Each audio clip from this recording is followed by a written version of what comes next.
Ladies and gentlemen, it is that time. The time where I sit back and I think to myself very quickly. I'm like, okay, what did I forget? What did I forget? We're about to find out. Yeah. Maybe nothing, maybe everything. Who knows?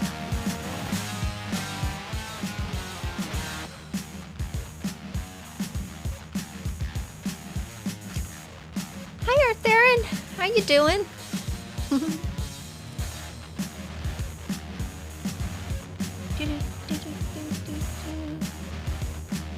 Did you have a good day at work? Hopefully. It's your halfway through the week. That's always a nice thing. Hello, FX boy.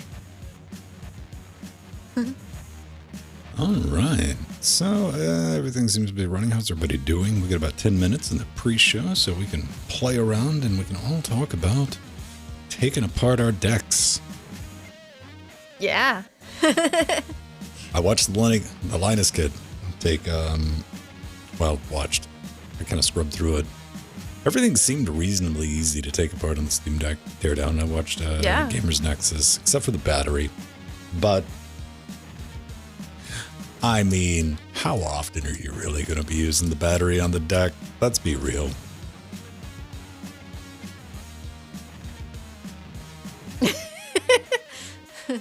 So it was very important. Well, I like to think about that as, I guess there's different type of people. I'm the same way with the any mobile device. If I'm near a power source, it's plugged in. Yeah, same here. You know, I'm not going to unplug something and go sit on the couch with it unplugged right next to an outlet for no reason. But it's more free. I could get up and wander off. I'm like, of course you could.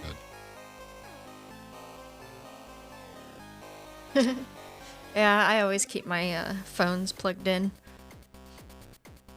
when I'm using them at home, which is, I'm not out that much right now because of COVID. So sometimes go out. I'm kind of interested to see what people are going to do with them. You know, here's the thing I'm genuinely curious about, because you know what? I know how Proton works. I understand how the Linux gaming aspects works. That's not new to me. I'm not terribly interested in that, and I hope it performs well. What I'm curious to see is what type of loopholes, like mental gymnastics and just crazy Rube Goldberg stuff people are going to have to do to try to get their super sweet portable Windows 11 gaming rig running. That's what I want to see. Yeah. Because that's just something I would never do. I'm like, okay, let's try it out. And everyone hope that it's not that great of an experience with Windows 10 and Windows 11, because that means that you're going to see a lot of decks show up on eBay. Yeah, absolutely. Or you know what? That will be a thing. If you get a Windows purist friend, and they buy a Steam Deck, go over to their house, open a terminal window, and they'll probably throw it on the floor and never touch it again. You can just take it home with you. There you go. Good evening, everyone. So far, my day's been good. It's now just noon here, so. It is the 9th. Jeez. Yeah, I got up fairly early this morning. Steve's husband didn't get home till about 2 a.m, and then he had to get up again around 6 and go back to work.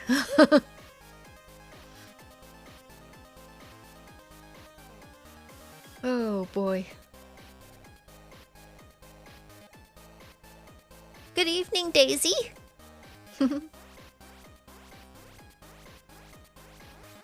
I've been running around trying to finish up a bunch of little projects that I have going on. I finally get everything finished and uploaded on the OBS Basics. I've been trying to do one of those a month. Oh, yeah. I watched that. Yeah. That was nice, Vin. You had done one like that, similar, a while ago, but it's been a while. For 2-track recording audio? For multi-track recording? Yeah. You want to show it to me? Because I'll just repost that. Well, yeah, you had one similar to it that showed. I thought so, or I mean, unless it never got released. I got a pretty good track of my videos. I don't think I've ever done one on multi-track audio recording. Well, anyways, you have a new one. If I'm wrong, I would like to know. I'm not going to look right now, so.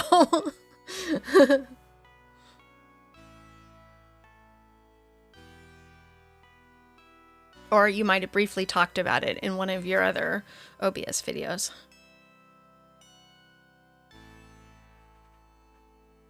Good thing I got a search engine.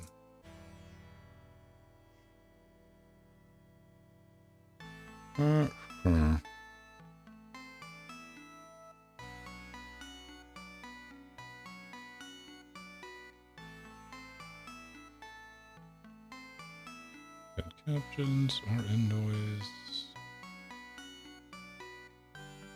Image mask.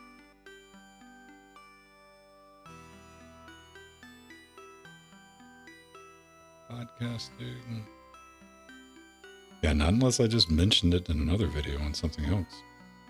That might have been it, yeah. Because I remember you talking about it in one of your videos, that you can do multi-track, and a lot of people don't realize they can do that so easily.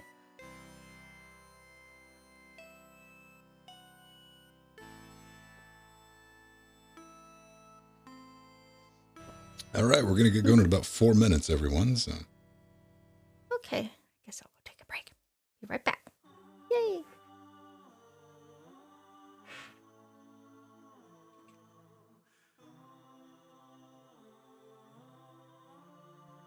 Yeah, that'll be pretty handy if you're into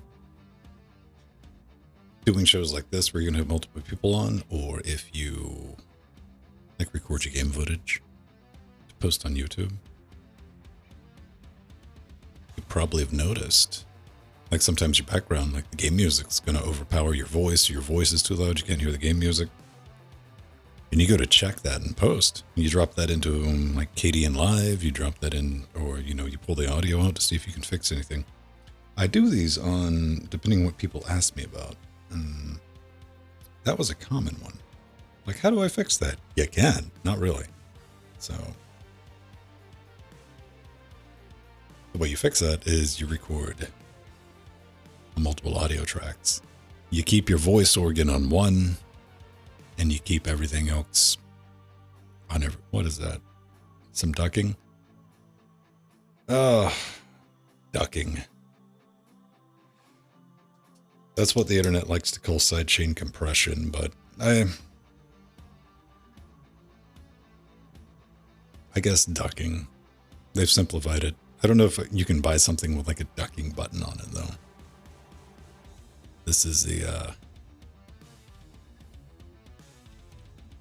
like real question.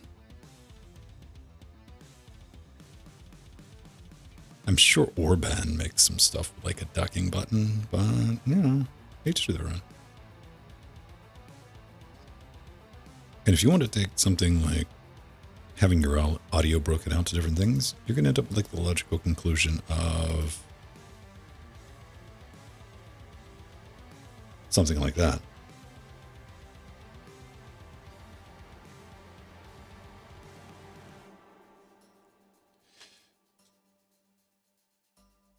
Yes, you can set it up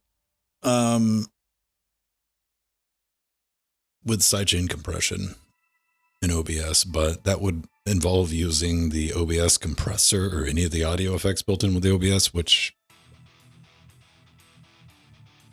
I violently recommend against because they're not good.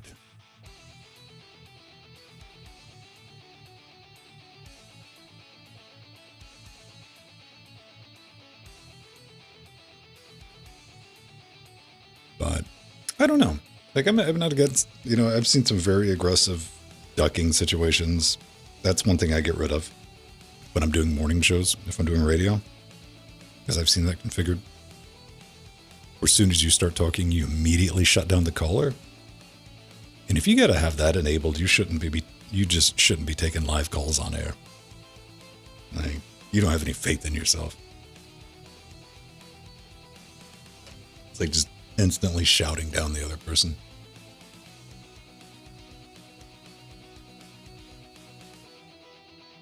Yeah, it's going to be interesting to see what they release with the latest version of Adore. I've been following that on GitHub. They're doing a major overhaul. And adding trigger box. Like audio effects and stuff like that. I think there's going to be some looping abilities in there, which will be interesting to see in Adore. It'll make its way to Mixbus. Just having ability to do loops and trigger effects with MIDI. That would be pretty nice. That would be pretty nice. And I'm also trying to get this new, well, I shouldn't say new, updated equalizer dialed in for everyone. It is very exciting. Unfortunately, there is a bug that we can't report because you can't report bugs right now in Adore.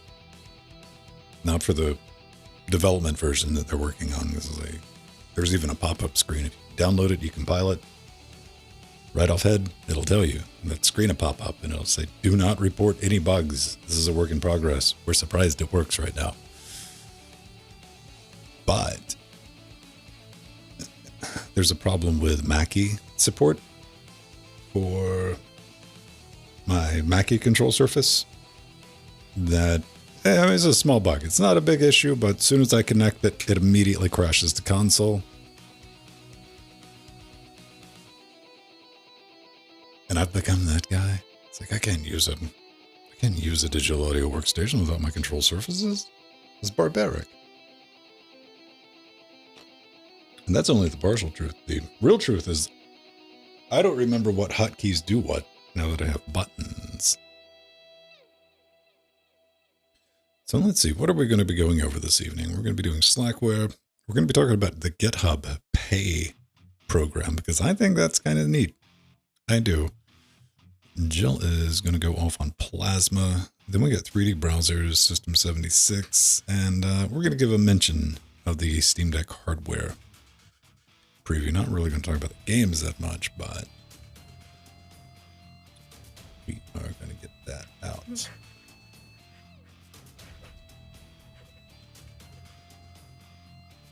All right, and we're going to do the network install of Pies. But yeah. 15 years of Slackware. Has it been 50? It's not 15 because I was like, Slackware releases, I don't know when it feels like it. When did Slackware? I know 1993. I was going to say mid-90s was the first time I touched it. Yeah, 93, because I started using it right when it was fresh. It was still in beta, in fact. Oh, man. How many years ago was 1993, Joe? I have to math. So 20 years, over 20 years. Almost 30 now. Yeah, 30 I meant. Yeah. 28 years. 28, yeah. That's how long I've been doing Linux, yes. Oh, it's all right. We like noobs. Yeah, 30, almost 30. Oh my God. Yeah. Yeah. Yeah. I forgot about the extra 10 years there. I have that problem in my brain. I think like 2000, like that was 20 years ago. Yeah, I know. That's where I'm at right now. I still feel like it's like 2010, 2012. It's just, I can't believe it's 2000. You think about these like, oh yeah, that came out in 2005? Like 15 years ago? Jesus. And yeah, we're just getting old. Yeah, absolutely. That's all there is to it. I'll eventually go tell a child to get off my lawn. It'll be awesome. I'll record it.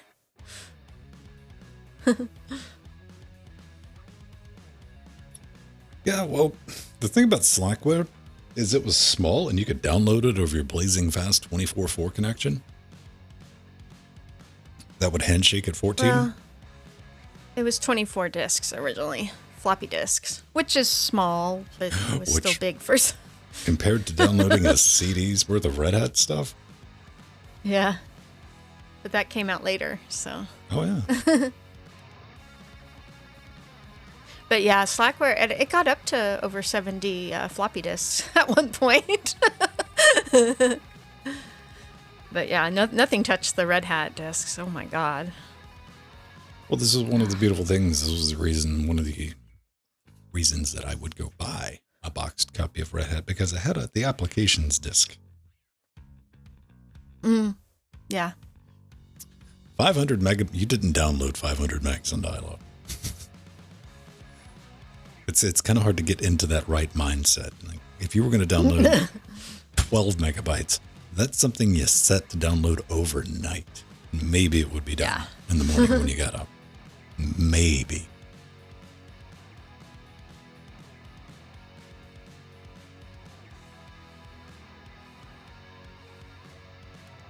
Took nearly a month. Oh, yeah. Well, then you had like fancy things where you could pause downloads. Remember download managers when those came out? Yeah. When web browsers came into the picture.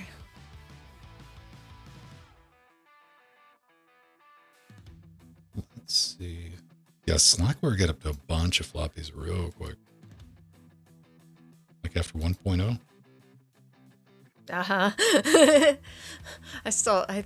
I've got like a 2 or 3.0 of lots of floppies.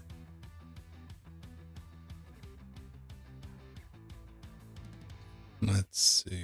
Hello, Spec Linux Laptop. How are you?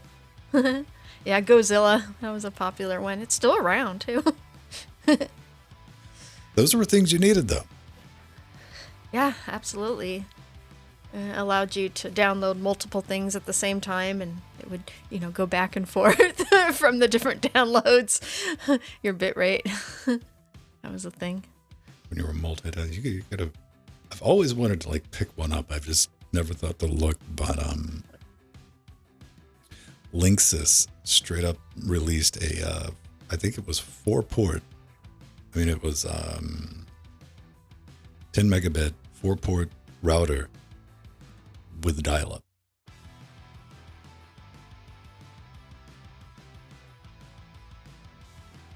Ubuntu disk.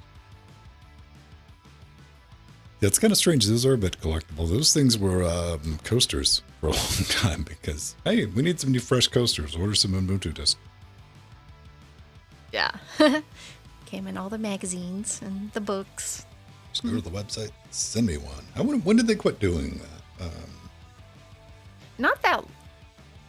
I have to say they're still doing it, but no, DistroWatch still has someone that does that for them.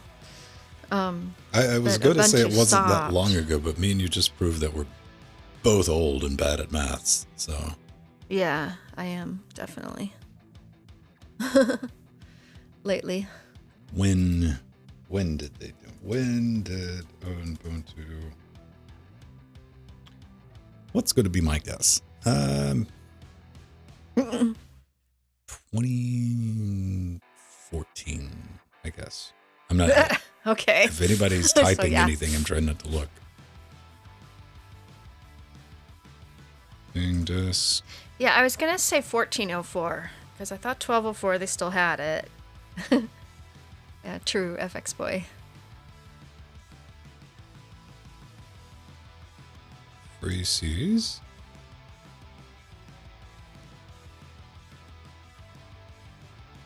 Oh man, I think it's been longer than that. Okay, this is where I'm at.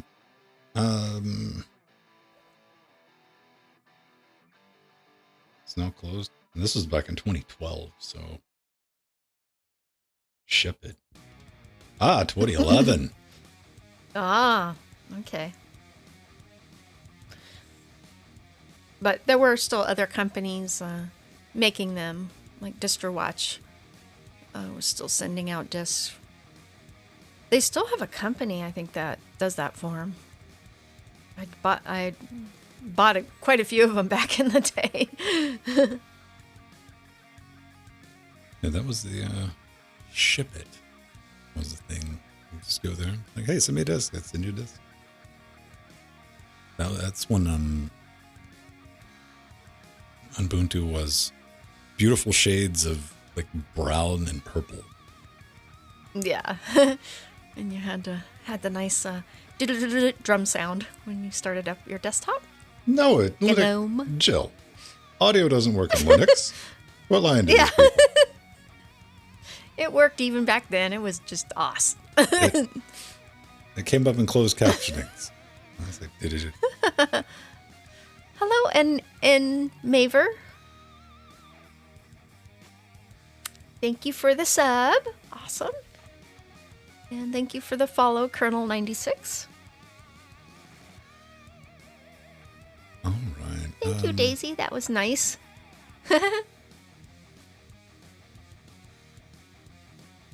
Maybe in Maver, someone that Daisy knows. Earth Aaron, I remember when that was also. And by that, I remember when that exact comic had also over it. I don't get it. I mean, I get it because Yeah. Something called the human condition.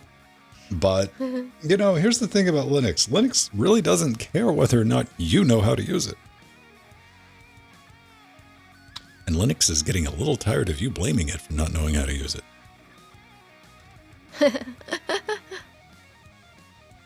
Oh, man. Yeah, also was the classic one. That was a solid cyanide and happiness joke back in the day. But, man, you know what? Pulse audio works now. And yes, if you come at me saying Pulse audio had some issue with your Bluetooth headset, just go away. Yeah, that's shouldn't be true anymore. I've used Bluetooth lots over on Linux. I have a completely different take on that. I don't expect anything Bluetooth to work, but it does for the most part. No. But I've like the idea of having a wireless Bluetooth headset. I'm like, yeah, maybe.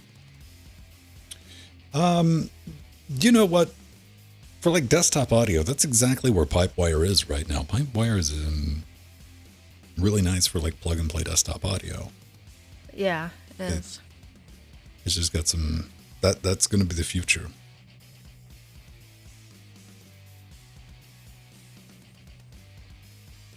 Oh, yeah. Oh, see, Yeah, FX Boy. That was a thing.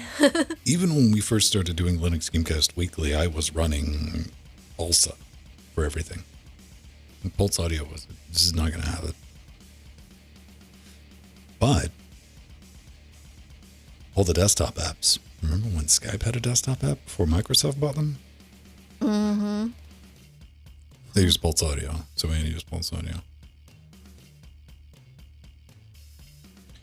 And like I've went deep recently when I was trying to get that Digigram PCI card a couple of months ago up and running. I was trying to get OSS up and running on a modern system just to see if it was still possible. And it's not really.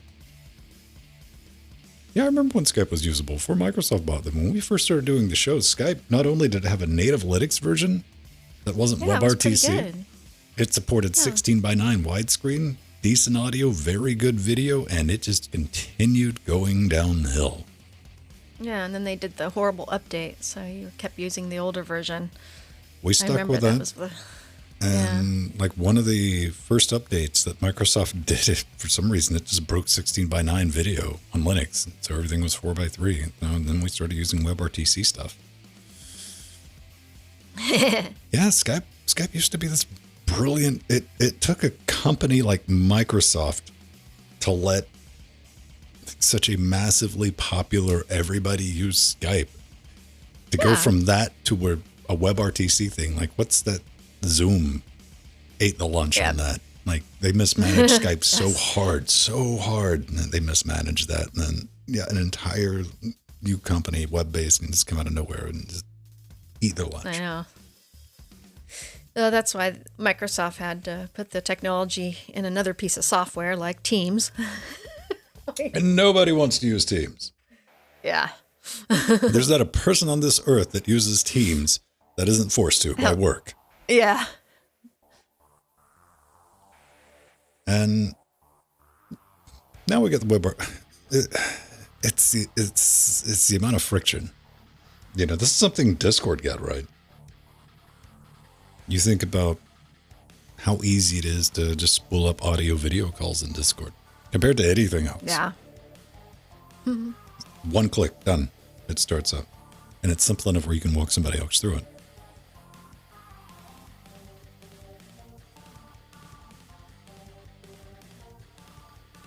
Yeah, I mean, business is going to business, though. Like, Zoom, I stay away from just because they've been such a sieve with their privacy and straight up, like, denying it until they get caught. And they're like, oh, well, maybe that was an... It's like, yes, it's right. Well, okay, maybe we'll fix it. And they had another version. It's hard to use Zoom when open source solutions... Use open source where you can. I have that philosophy if it's a comparative or superior product. I mean, I use Jitsi.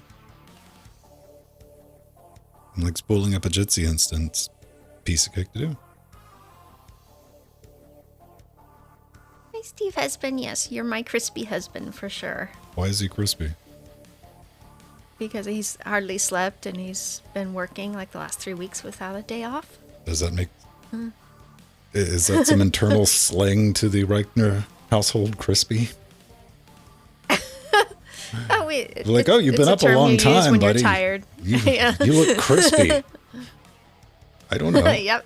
It makes it sound like Steve has a skin disease. Yeah. It does. Ah, man. See, this is cool. We get to learn about elder slang. Feeling crispy. Like crusty? Yep. Like having sleep Toasty in your husband. eyes? E-sound? Oh, man. We had E-sound. We had arts. The dark times when everyone had their own little sound server. I know. I love it. It loved actually Enlightenment sound. It had some innovative things it did, but it just wasn't as stable at times. Well, E-sound, I don't know if it was E-sound or arts. We were talking days where you could play sound from one thing at one time. Like the idea of listening to something in the background while watching a YouTube video? Didn't happen. Yeah. All right, let me get something to drink so we can get underway before Okay. Steve gets too crispy. Yeah.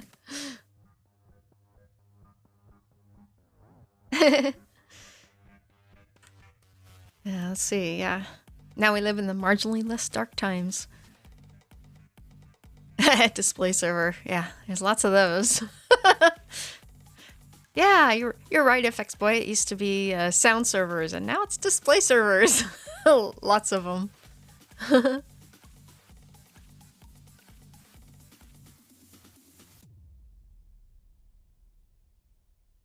Yeah. Yeah, to support some of the old software I use that uses OS, I install the OS to ELSA plugin. It works quite well.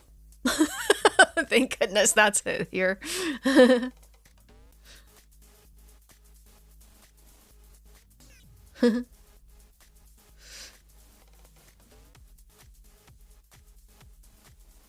Network stacks, yeah.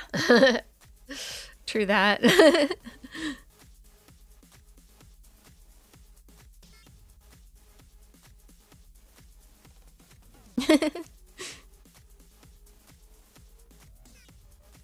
Do do do do.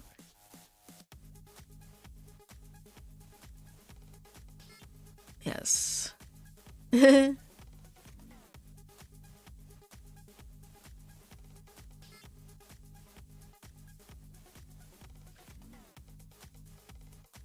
do do do do. Oh.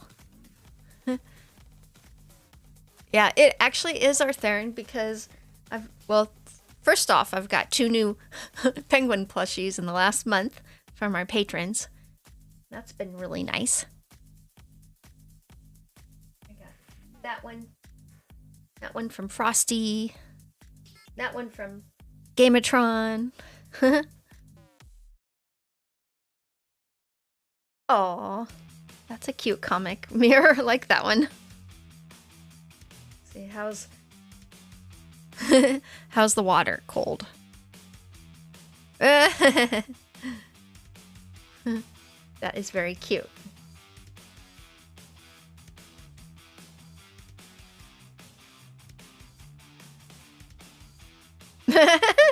Yeah, FX Boy. There's no Jill. There's only an avatar, the plushie. Pantheon.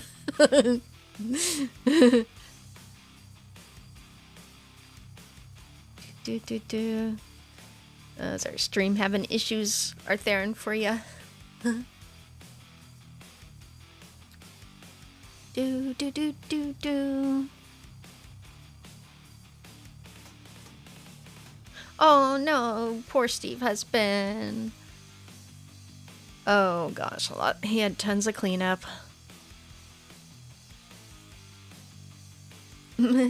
Kitty noses, feet, kitty toe beans.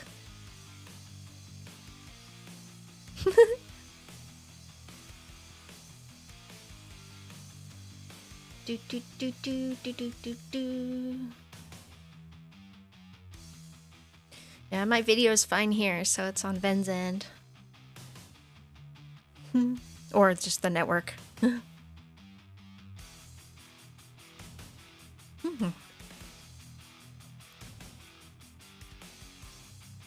Yeah, so it's poor Steve, many paper towels. Oh yeah, and Artharian, I brought back Locutus of Penguin because it is such a unique mug. I figured I'd use it a couple weeks. I love that one.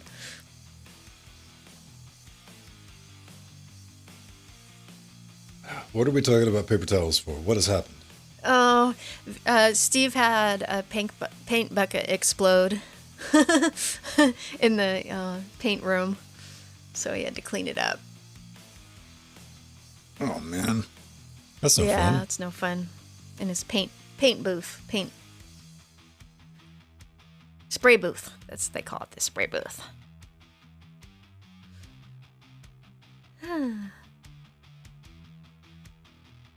You know what? I'm more impressed that you got shakers for 5-gallon buckets. Oh, the paint shaker machine. That's Oh, so when it was shaking and then it splattered everywhere. Poor Steve husband. He's the one that keeps their spray booth clean. Oh, it's outside. Okay. Well, that's good. Not in the spray booth. well, you know, I like to imagine. One would hope that wasn't like now it's outside. Like there wasn't a point where the company learned not to keep it inside. You're like, oh, that's yeah, we probably need to move that outside after we get everything off the ceiling. Yeah. Well, the whole spray booth is just full of paint because everyone, that's where they're painting and where they're spraying their paint, and it gets everywhere, and sometimes things do explode. Jill, have you ever considered like streaming from a Linux machine? Absolutely, we're doing it right now. Yeah. Hello, Mama Lighthouse. Do you misunderstand your page? No, you do not misunderstand your page. This is a Linux podcast, true and true. On the back end and the front end and everywhere else. Well, let's see. Yeah, 3, 4, 5, 6, yeah. Couple of links. Yeah, see, I have trust issues with paint shakers. I've never had one go off on me, but that is probably because I'm nowhere near one.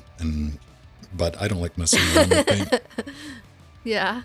I used to do that at my brother's shop growing up because I would go work with him in the summer, and I could never do nice. much with painting. I tried.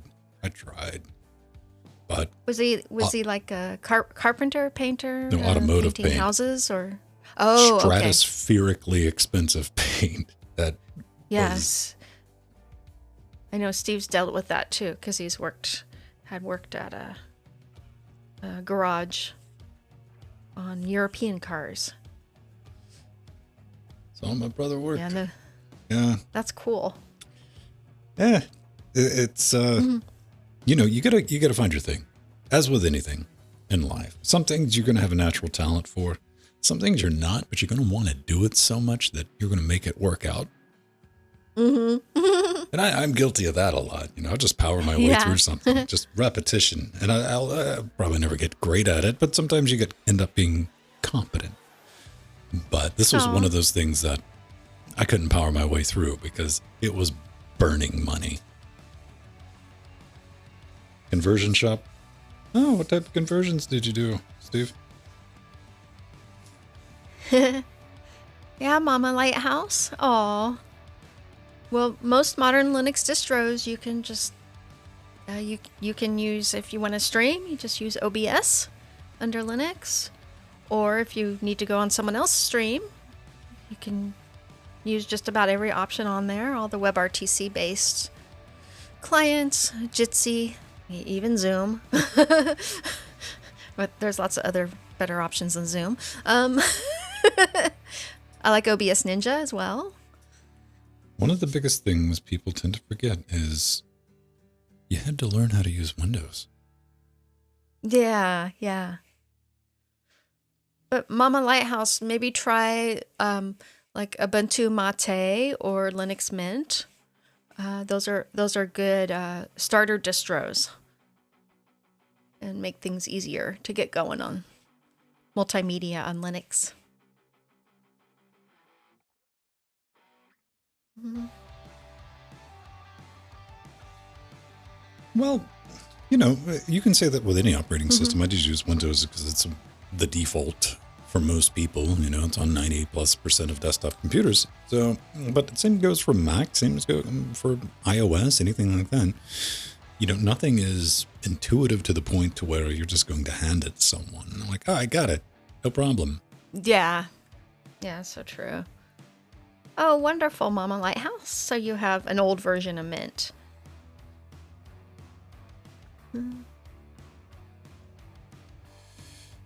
Oh, Steve, at least tell me you worked in a place that had lifts.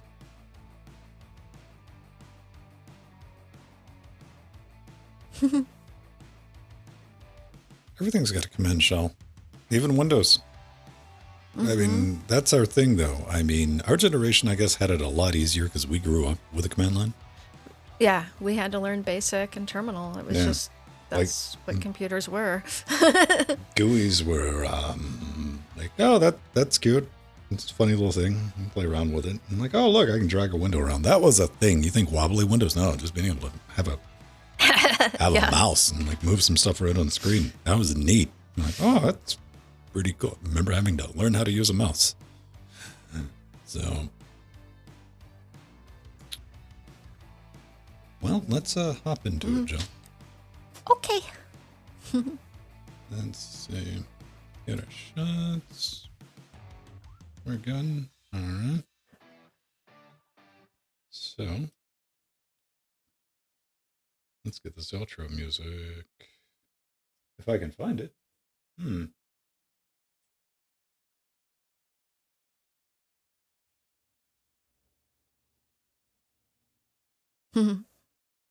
Outro. There it is.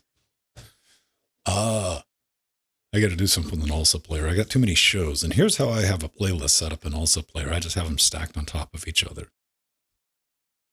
So Linux Gamecast has this block, then Weekly, Daily, Wednesdays. And now I got the Trackmania thing we're doing. So that's another block. Yeah. And I don't have a way to separate them in this long playlist. So what I do is I try to just copy one song 3 or 4 times. It is a kludge, but it's the best we got right now. All right, let's get this locked and loaded. That's recording. All right, everyone. Episode 313, 313. Wow. That's what 313 is 313 backwards. Yeah, sure is. Allegedly. All right. In 3, 1, 3. Hey everyone, welcome back to Linux Weekly, daily Wednesdays where we sit back, relax, take that midweek break, talk about some of the fun things going on in the world of Linux, open source, anything else we find interesting. And man, we found some things interesting this week, Jill Bryant. We sure did. Yeah. There's so much we couldn't cover. We can't cover it all. What is that nonsense on your t-shirt? Why would you wear it? What is going on with that? That is our merch. You shall. Throwing the chairs. We're good about this. Throwing the chairs on Linux Gamecast Weekly. Oh, man. You hung out with us last night because you're not going to be able to party with us on Friday. Yeah. Yeah, so I'm actually going to Disneyland again on Friday. So with my Steve husband, and I'm very excited about that. And we do that monthly as our vacation. And yeah, so playing Trackmania also has just been so much fun, Ven. I even won one of the best times on a map on our Friday stream, and I came in 5th, 6th, and 7th place throughout the competition. So for me, that was a big deal, coming from not placing to finally starting to place, because I've been working hard at it. It is so brilliant. It is fun, and it is a rewarding game. If you put the time in it, you go from, man, I just can't get around any of these tracks, to, oh, I finished one, to, oh, I'm not last. And this is the case. It's great. Joe was having a blast with it last night.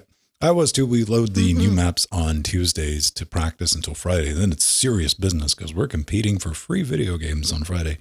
And it's Win Old Man Ven's games. And but it was great because Joe was having a good time. She's like, yeah, I got this. Then later that evening, I saw Matthew. He's like, hey, do you play easy tracks? Oh, it's stupid. They're last. And I'm like, because you don't practice, man. Because you don't practice. Yeah. And it has been a fun time watching everyone in our community progress from, this is just an excuse to show up and talk. I'm like, okay, maybe I put some time into this, get a little better. And it's a fun game, especially for elderly people like us. Absolutely. Because it keeps our brains and our finger digits moving and active. And it's just a good experience to hang out and have some fun. But I've been up to a few things, and including a new OBS Basics video. I try to get one of those out each month, and they're always based on feedback, the most common questions I get. So I thought I would do a new one for multi-track audio recording. If you've ever ran into this, say you were doing a show like what Jill and I are doing right now. Maybe I'm too loud, Jill's too quiet, or Jill's too loud and I'm too quiet. And you go to try to fix that in KDN Live or something like that. And you just get that one audio file and trying to adjust the volumes, and it never works out right. Even if you try to get it right, it's never good. So something you can do in OBS is, say I'll record Jill on her audio track and I'll record Old Man Me on my audio track. Then when you're in a video editor, you can just adjust the volumes independently. And this also works for recording games, because you want your VO track on one channel, then you want all the game audio on the other. So you can balance that out. Maybe get a part in a game where you want to hear everything. You want it up a little louder, and you're not sitting there. You're like, oh, I'll just reach over here with my control surface, because you got to be psychopath like me to have stuff like that in your home. You can fix it in post. So look forward to that. I'll put that up for patrons this afternoon. It is already in our Discord in the announcement segment, because I don't have to log into anything to post anything there. But boom, so I dropped it there last night. And what else do we have? Oh, right. French sound card. I'm getting to work on that. Oh, yes. Probably next week or two. Now the pressure's on, because this is a large company, Digigram. They've been doing broadcast audio stuff for years. I'm like, I'm going to tango with this Digigram from Digigram. And of course, the Digigram Twitter's like, that's neat. And they retweeted it. I'm like, you're not going to like what I have to say about it. Stay tuned to that. I'll try to put a positive spin on it, but no guarantees. Okay. Let's put a positive spin on Slackware. Yay. We were talking in the pre-show. Man, yeah, that thing got up.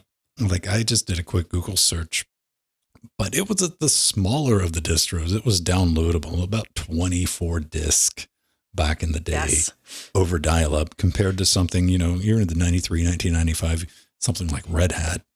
You had to go to the store and get the box copy. Of course, you wanted to do that because it had that application CD. But a new version of Slackware is out. And do you think these youngins even know? Yeah, what it even is. Oh, it's one of my all-time favorite distros as well. So, Slackware, the oldest Linux distro still actively maintained, had a new release. Slackware Linux 15. Woohoo! And we all rejoice because it's been 6 years since the last Slackware release, Slackware Linux 14.2. And this 15 release has lots of great updates and changes. A lot. So much, we're not going to be able to cover it all. I don't know. I got time. Go for it. Okay. I'll go so make the creators. Okay, that sounds good, man. So the creator of Slackware, Patrick Volkerding, updated it to include the Linux 5.15 LTS kernel and support for Pipewire and Wayland. Woohoo! And this release also brings KDE Plasma 5.23.5 as well as KDE Applications 5.81.0. And the option of the latest XFCE desktop, XFCE 4.16. That's pretty sweet to have the latest and greatest in Slackware. You got to look at it. You got to be realistic about it. Like 416, didn't that come out 2 years ago? Shut up. Yes, but it's in there now. It's that's still what's good. important. Yeah. Yes. It was absolutely. kind of interesting to see some of this stuff. It has been updated now. They spent a lot of time looking for like what kernel they were going to toss into Slackware. Like, a lot of everything. Like, do this and this one. What did they finally decide on? What was it? 5.15. 5.15. Just 15. 2 or 3. Need to look. It's the latest LTS version, which makes me a little sad. I kind of wish that they had held out. Okay, this is complete silly talk because as somebody that runs Debian, we don't care what Debian kernel it ships with. We're just going to put it whatever we need in. Same goes for my brothers and sisters running Slackware. I'm like, whatever you want. But long term, because 5.16 is going to be the business, because it currently is the business, especially with audio stuff. However, there's a new thing in there. Make World SH, Joe. This is awesome. Well, I mean, speaking of like Gentoo and stuff like that, it's a script to rebuild the entire OS from source. So if you're over, I remember doing that too back in the day. It's nice to have a script to do it. It's great. Oh my gosh! Especially if your friend has a low-end laptop with Slackware and they're out of the room. Just pull that, you have some pull that time. up on another VT outside the desktop and pop it back in. Just let them try to figure that one out. That's brilliant. I think we both started with Slackware back in the day. Oh, absolutely. I downloaded the 24 floppy disks off my brother's BBS back in 1993. And it's the distro that got me started on my journey in Linux. So it has a very special place in my heart. I want to say the first Linux I played with, which I don't think was uncommon because it was 93, 94, because I wasn't up and running full time. I hadn't transitioned off this hot new operating system called DOS until 95. Oh, okay. And I see. Yeah. I had DOS too, but I was experimenting with Linux. I remember the Slackware. It was pre-point release back in the day, but I mean, there weren't a lot of options. I mean, getting the thing bootstrapped and booted, forget about getting X up and running. That was a whole different weekend project, but yeah, that was mainly due to hardware support at the time, which was effectively non-existent. I had a Matrix card, and it would kind of work at like 640 by 480 if you didn't mind like the colors completely. And we're also talking about CRT days where you were punching in like vertical refreshes and stuff like that into your Xorg config. It was a dark time. It was a fun time though. It was. The joy of getting the x86 config, working correctly on your CRT without blowing it up was a real thing. It was punching in the wrong thing, starting at and watching your monitor go, whoops, Yep. Nope. All right, let's take another shot at that. But hey, we learned a lot of stuff. So this is just, absolutely. those early days, really helped us on our Linux journey become proficient. And I had actually installed Slackware Linux 15 beta actually 2 times on several machines early in January, and both of them have run flawlessly. So I'm looking forward to putting a stable release of 15 on there. That'll be very nice. And they're getting rid of Qt4 in this release. So that's right. We Yeah. do you well. All right. It's good. This one I'm kind of curious about. You might have noticed, if you're in our Discord, this was something I was joking around. What have I been talking about? I'm talking about the new sponsors only repository and, custom amounts more. Before we get into this, I personally take partial responsibility for this thing existing because I wished it into existence less than 24 hours before the news announcement, because we were talking in Discord. And somebody was talking about, like, I don't want to deal with all these bug reports. I can't read them all. And I was like, what we need, Jill, is an only bugs. Kind of like an OnlyFans, but for bugs. And, you pay and Definitely. I'll guarantee you I'll Triage. read it. Yeah. Just make it a lot easier. Well, unbeknownst to me, they're working on sponsored only repositories. And is this a horrible thing? If this is a brilliant thing? I don't know.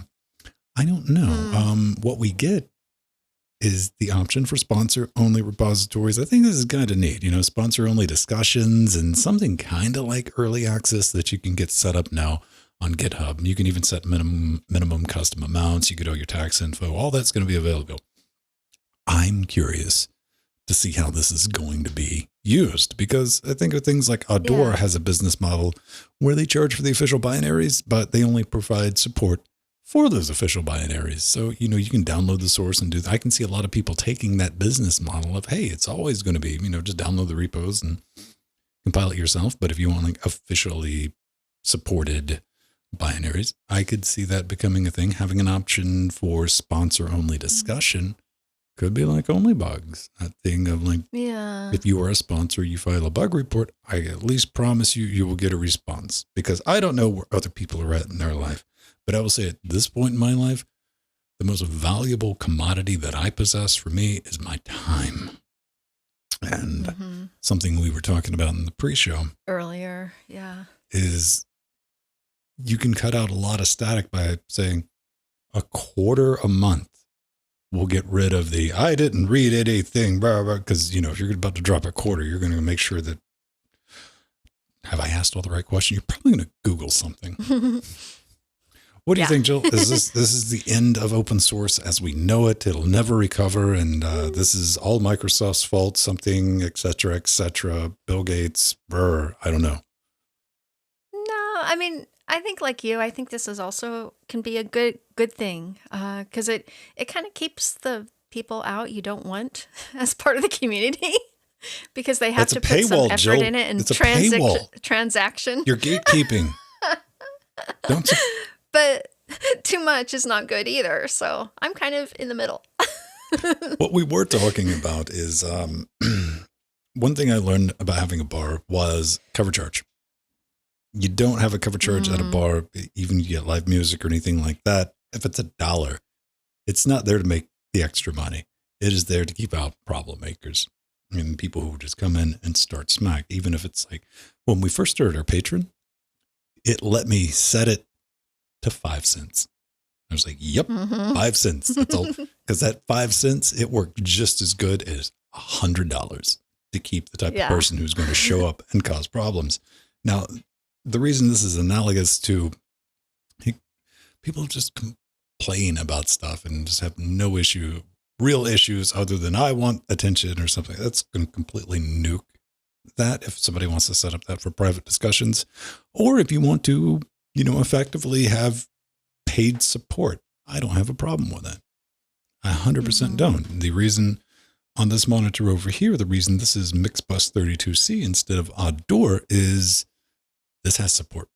And, that's, you don't run out and spend $300 versus free for no reason at all. And I pay for the support, somebody to call and be like, hey, this is broke. I don't have to go post on GitHub and go, pretty please, would you look at my issue? Having this option, you could say, all right, you know what? I'm still going to look at all the issues, but I can prioritize this. I don't know. Maybe I'm completely in the wrong on this. I'd love to hear your feedback. Send us a note. But here's where I'm at, Jill. Yeah. I'm just curious to see what people use it for more than anything else. Yeah, same here. And honestly, if they don't like the GitHub's policies, they can go over to GitLab or, one of the other repositories. Well, it's optional too, right? Yeah. Yeah, it is. Here's what I want to know. I want to know, what's Microsoft's cut? Yeah, that's interesting. They're obviously are trying to find a way to monetize GitHub. So, I mean, it is Microsoft, right? It is Microsoft, and I don't know. I can see this being good for some open source projects. I can see. I just want to see what happens. I want to see how it's used. Yeah. I'm curious because I think something good can come from this. All right. Absolutely. Jill, you use KDE and the plasmas. Yes, I do. Even though this latest version of KDE Plasma has replaced my beloved Kate with K Write. Oh, yeah. Yes. You're This dead is to me, K-Write, KDE. yeah.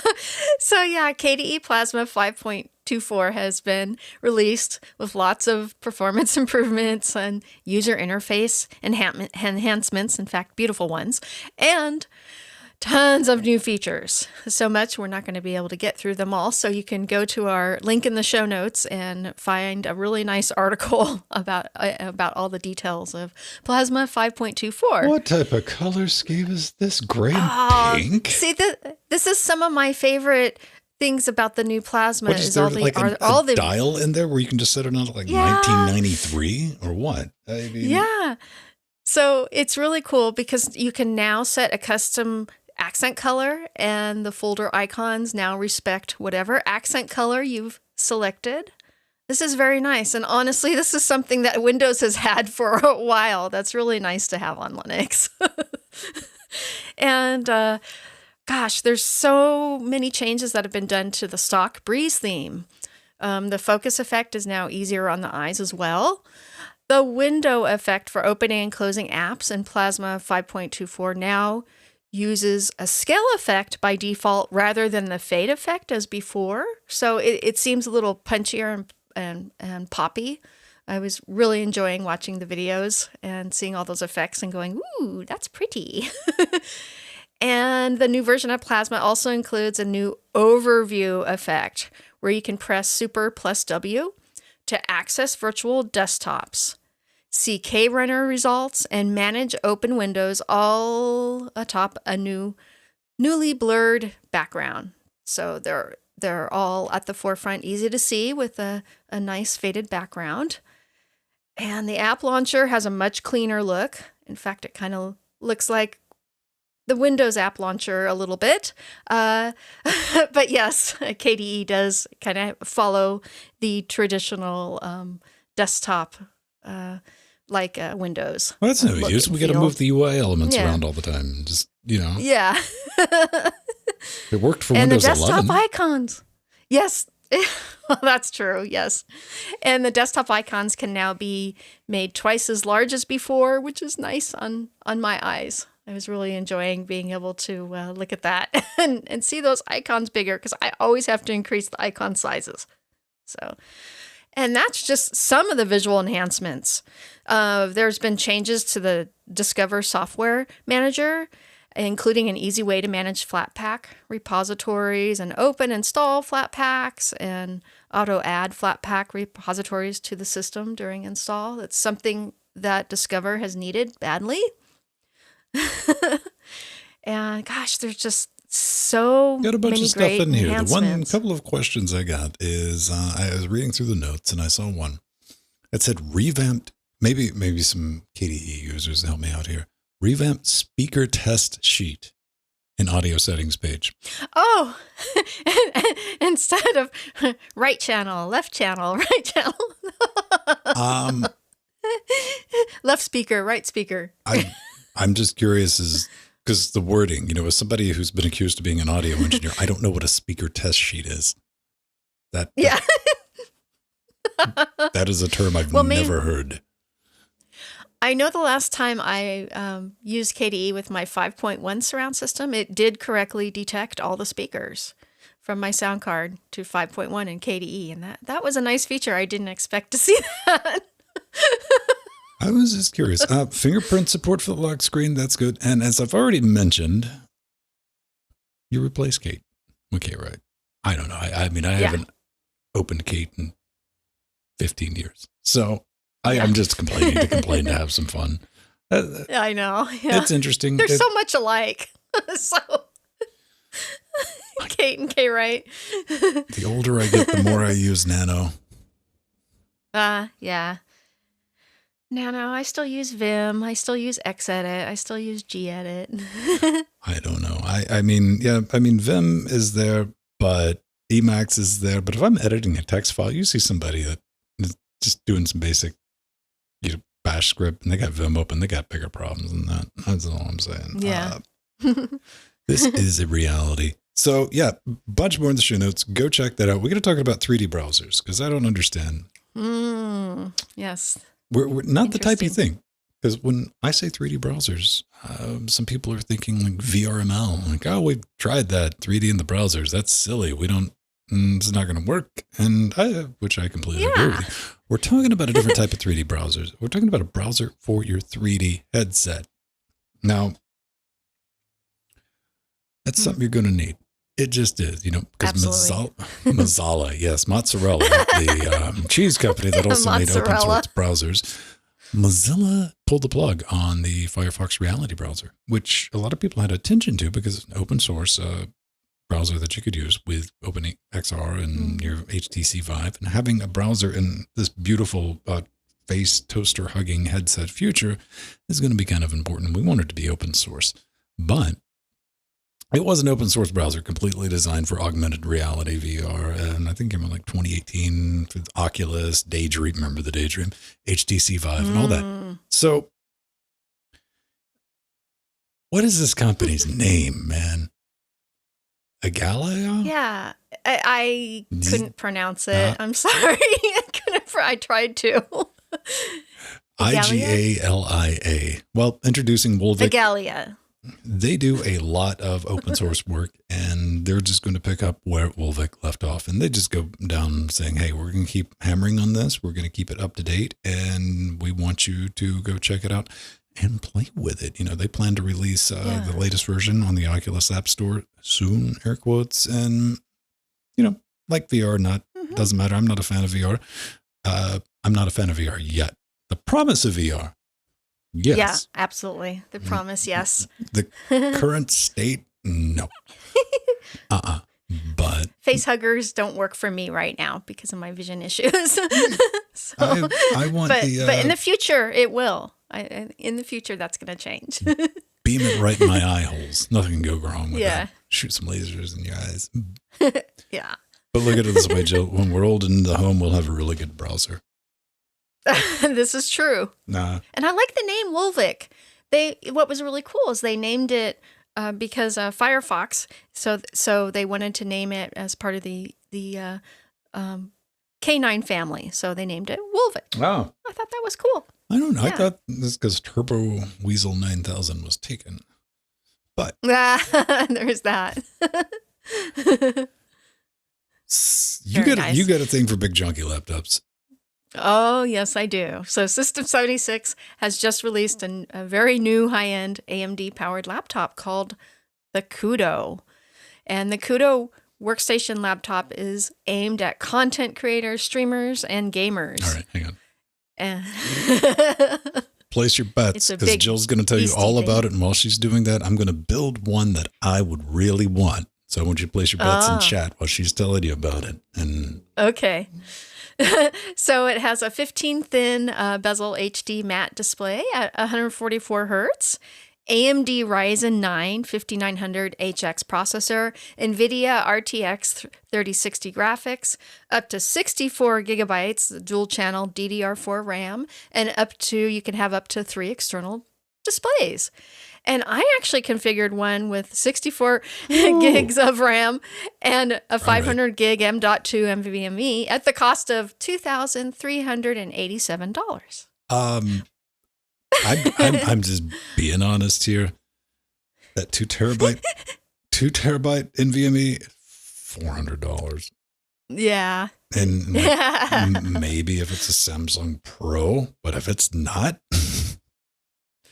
Well, you could always buy the base unit that comes with 8 gigs of RAM and a 240 gig NVMe at $1,799. But that is the base unit. It starts at under $2,000, which is actually quite good for a workstation laptop of this caliber. It's honestly that's comparable to other companies. What I'm looking at, Jill, here's what I'm looking at. I'm looking at the 1 terabyte is $100. The 2 terabyte is $400. Yeah. I'm just listen. I'm defending why my price is going to be high because if I'm building a notebook, it's going to have 2 terabyte drive because I'm not dragging external storage. Yeah, you're going to put 2. I just figure a laptop like this, I'd be upgrading my own storage anyways, and or you can add more storage to it. So it's got 2 slots. Canada warranty, assembly, normal assembly, recycling. Nope. See, that wasn't bad. $2,603. Yeah. Or $400 less if you don't go for that 2 terabyte drive option. But truly, that is, that's about the price range of a very high-end laptop, like an Asus Republic of Gamers and, workstation class laptop. System 76 has always been like reasonably priced if you factor in. That's what I was talking about last week, because one thing about System 76 is you're getting System 76 support. Customer support is awesome. That you can justify a lot. I don't know if you can justify $400 2 terabyte, maybe, but you can justify a lot just with the System 76 support. But one thing we always do is grade the Photoshop that it doesn't matter. It doesn't matter if it's System 76. It doesn't matter if it's Dell. There is somewhere a secret meeting of people who compete at these companies to see who can do the worst Photoshops of their products. And put it on the website. Like there's a whole thing, that meeting takes place right after the meeting of people to see who can make the hardest shaving cream lid on a shaving cream can. So this week. There we go. Show us, Ben. Now we're going to open this image in a new tab. Fully appreciate it. It doesn't look too bad out of the block, but immediately I'm going to come over here and we're going to see you got some JPEG artifacting in this right corner with your JPEG. You got some JPEG on your JPEG. Doesn't look too bad if I don't, a little bit around the top of the laptop monitor. It's like, something's not right. Something's not right. Now I'm holding off like the fun part. Because, we got power cables. You can see the power cables from the monitor, right? Yeah. Running down? Yeah, you can. Well, the problem is when you Photoshop the entire table on, power cables didn't make it. So this is a little difficult to see with the way we have things set up. But yeah, there's no power cables because the entire table's just kind of been Photoshopped. It's floating. Yeah, somebody had a nice picture of the System 76 warehouse, and they're like, hey, that's nice. Hey, somebody go take a picture of the table with these things on it. And let's cut out the transparencies and bloop. What? Power cables? Yeah. Oh, they're magic. Don't worry about it. Do I see any legs on that table? No. Yeah, there's some legs. You know what? There are. Okay. Effort went into this, Jill, because even at the front, it looks like they tried to do a little blurring effect to give you like the shift focus. I see. Yeah. So yeah, right on. A lot more effort here. You get an 8 out of 10 for effort on this because somebody tried. This was not lazy. Yeah. This was not lazy. Not even a little bit. Someone did a good job on that one. So let's talk about real quick. We're not going to go into this in depth because we have a gaming show dedicated to this that we're going to spend 15 or 20 minutes on. But yeah, absolutely. Jill wanted to say her piece on the Steam Deck hardware because everyone got to crack open theirs this week. Absolutely. Yeah, so the highest viewed technology YouTubers got the hardware preview of Valve Steam Deck, including Linus Sebastian from Linus Tech Tips and Steve over at Gamers Nexus. And they've actually been putting it through its hardware paces, both in performance and doing teardowns and testing the hardware thermals. That was a big one because they were impressed that the thermals were contained in the center of the unit so that it wouldn't burn your hands when you're playing on it for a long time because the controllers are on the sides. So that makes sense. And they were so impressed with not only the gaming ability, but the thermals and the sound quality and the build of the unit. This is what we needed. This is what we need for an optimal well, if I'm just throwing launch down looking of at the it, Steam Deck. considering what it costs, about $300 to get into the base level, you're looking at 2 to 8 hours of battery life unplugged, which means 8 hours if you don't use it, 2 hours if you do, and it's interesting. It's interesting. Yeah. I'm not terribly hung up. Here's what I watched. I watched Linus yesterday. Yeah. I scrubbed through it because I didn't get to catch it live. We were doing the Trackmania thing, but the only thing that I saw that was going to be problematic is if you need to replace the battery. One thing I do want to point out, that SSD, do you remember when Valve, they did this is what you got to do, because we've talked about it a bunch on the Saturday show, about replacing, if you bought the base unit, replacing the SSD, even the way Valve kind of cut that video made it look like it was going to be really involved. Difficult, yeah. It's like 12 screws. It's 12 screws. I mean, if you've ever taken apart something it's a Phillips head too, no funky bits. So good on you, Valve, for that. But yeah, this thing, no, you just take this off. So easy. Pedro can do it. I'm sure Pedro's like, yeah, fine. Because that was his play. And I know a lot of people, maybe that was your play too. Like, let's get something with, just the 256, gigs, because you might not have $400 for that 2 terabyte NVMe. Yeah, there is that. Yeah, I went for I have the middle of the road coming with a 500 gigabyte NVMe. So I didn't have to get into it, but I know I am going to open it up anyways. I mean, that's just par for the course with us Linux enthusiasts and hardware enthusiasts. I know plenty of people that use Linux that I would not recommend them taking anything apart. Some people that are just I'm software. surprised they can feed themselves. Yeah. All I'm saying, not the best metric to judge intelligence on operating system usage. Yeah. It's neat. Yeah. It's neat.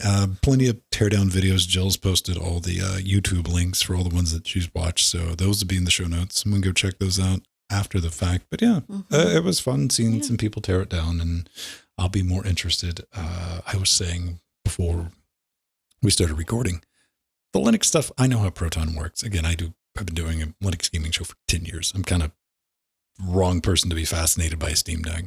But yeah, conversely, I'm going to be fascinated for the upcoming trying to get Windows 10 or 11 or whatever they try to get running on it. Because that's what I want to see. I want to see stuff that I would never do. I'm like, oh yeah, look, it's KDE Live. Look, I can replace that with XFCE. Yay. But yeah.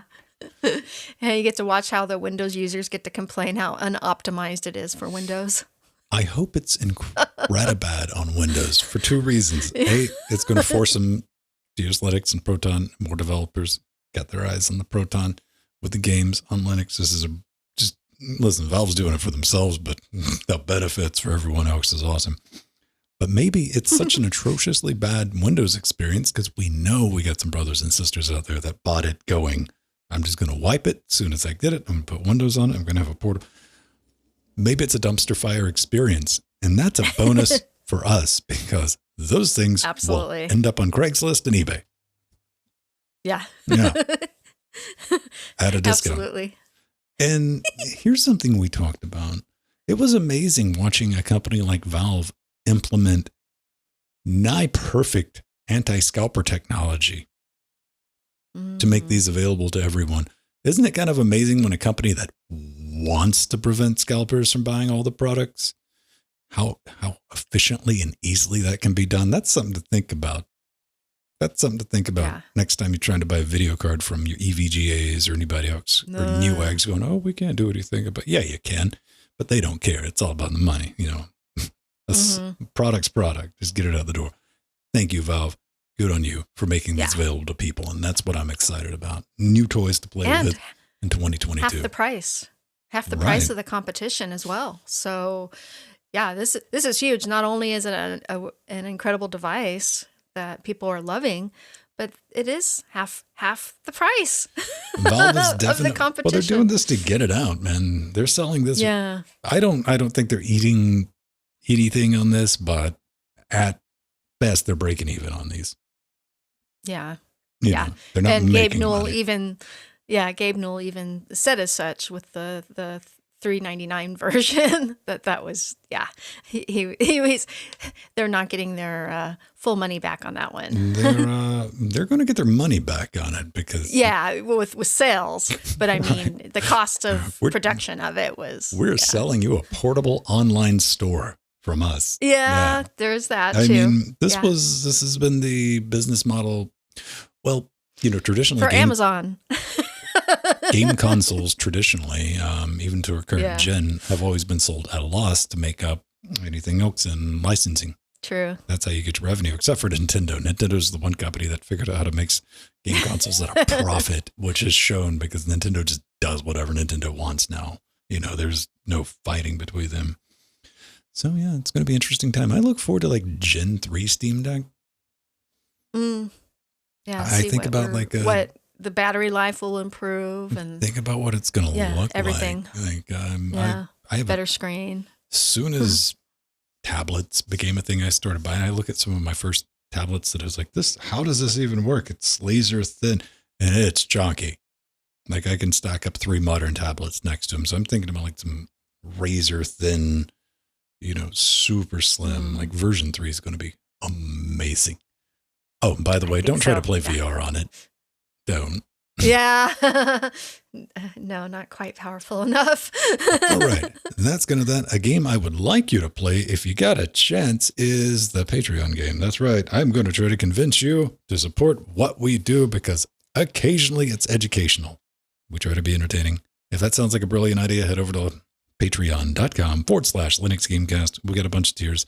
We got some new people we need to thank this week. And Jill usually drops this knowledge. Yeah, so we have Kraken. Oh, release the Kraken. I love this person's name. He's a new Patreon. I forget what the original name was, but you know, when you get in Discord, you set up your username. Yeah. And the person that I saw the name and was like, Kraken. I was in here because I just thought about that. And I said, in 3, 2, because then it just said many people are typing. And I forget if it was Jordan or who it was first that dropped the release the Kraken. I'm like, there it is. All right. Yeah. Good job. That was hilarious. And Nubbin increased his pledge. Thank you so much, Nubbin. Thank you. He's been one of my favorite people to play Trackmania with and just one of our very active, our nicest patrons here on LGC. I enjoy hear his that company. Jill thinks everybody else is mean. Yeah. I didn't say it. This is what you just said. Absolutely not.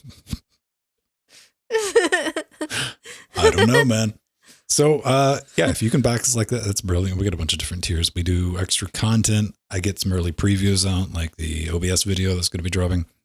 It's already in Discord right now. Speaking of Discord, it's as it was so clearly pointed out, a paywall. We're trying to get those 4 quarters a week out of you to make us quarternaires. But we do have access to that, to our Discord, also for Twitch subs. Same way like that. We got IRC. We've always had IRC, and IRC's tied into Discord for live, completely free. What about Matrix Fit? We don't have one of those. Sorry. Nothing against Matrix. It's just like 2's enough. Well, 3's enough, isn't it? Yeah. Twitch chat, Discord chat, IRC. It's all linked together. It's enough. Yes. Yeah, that's kind of brilliant. Thanks for letting us do what we get to do. You can head over to linuxgamecast.com. If that's not your jam, maybe share the show, tell your friends, tell a cat. We got Amazon wish list. You can end up on this wall back here, but I'm not going to tell you exactly how because you might do it. And it's been fun. We get to do this We don't get to hammer you with a bunch of ads.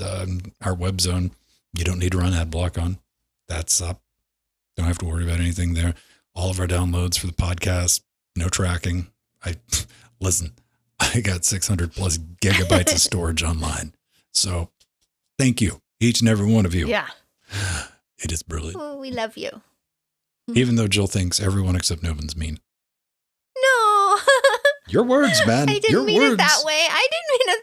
I mean, I love everyone in our community. I included myself with that, Jill, so I'm as hurt as everyone else. Yeah. Okay. I'm sorry. This week will not be made out of cloth. Just regular, ordinary strawberry pie. Yeah. That strawberry pie has lots of numbers on it, coinciding with pie. Lots of doughy numbers. Measuring spoons. You know, I have multiple sets of measuring spoons. I don't think I've ever used any of them. I'm not a measuring spoon person. Oh, okay. Yeah. Asking me for a recipe is a disaster because I have no idea. Like, I can tell you, like, that much goes into it. How much is that? That much. I have to have instructions. That's just when I cook, which is very, very rarely I have to have instructions. I got to have instruction and it better have a time code on it. Done. Yeah. Dude, I mean, that's like, I don't mess around with baking too much because I find baking personally boring because it's chemistry. That's what I like the most is baking, actually, like casseroles and cheese casseroles, tuna casseroles. Like once you get your temperatures figured out, whatever you're cooking in, like if you're able to, how do you mess that up? That's why I find it like, okay, let's measure everything out exactly. Do the thing, put heat. All right, remove from, ta-da. Aw. Yeah, you like to experiment with your cooking. I don't, man. I like to play around. I like to learn stuff. I like to overclock ovens. If you're talking to a person who uses, remove the throat so it can make pizzas. I had to get it up over. But one time you forgot your pizza and it was in the oven for how long then? And it was crispy. Even when I was telling that story, that was years and years and years ago. I was trying to relate to the audience because, see, Jill, you don't drink. No, I don't. I don't drink. I haven't had anything to drink. I'm on my diet. I'm doing my low carb thing. But I don't even get to eat pizza anymore. Yeah. But here's the thing. Everyone's done this. You come home from the bars. You're hungry. And you make a carbon pizza. That is, alcohol does not need to be involved in this because I'm fully aware that you're capable of like putting a pizza in the oven, piecing out, maybe going outside, going downstairs. 2-3 hours later, you're like, oh man. And you come back and you got that nice little crispy block in a circle. You're like, well, that used to be a relatively expensive pizza. Okay. And of course you're going to see if you can chisel something and like, no, you can't. It's gone, man. You just got to let it go. You got to spend a lot of hours cleaning your oven. You got to clean the oven, not unless it explodes. Is it self-cleaning oven? Pizzas don't. I'll tell you how baking works after the show. No, usually I put my pizzas in the oven on tinfoil. Steve, that's a kind of a trick. Yeah. Don't let her near the oven, man. He doesn't. Don't do it. Actually, currently, truth be told, our oven isn't even working, and it hasn't for the last year.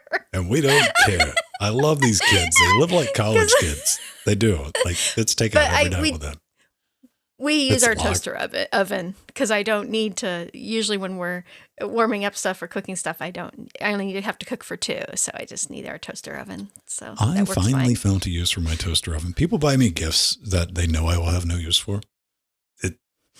I respect them for that because it's usually in retaliation of me doing the same thing.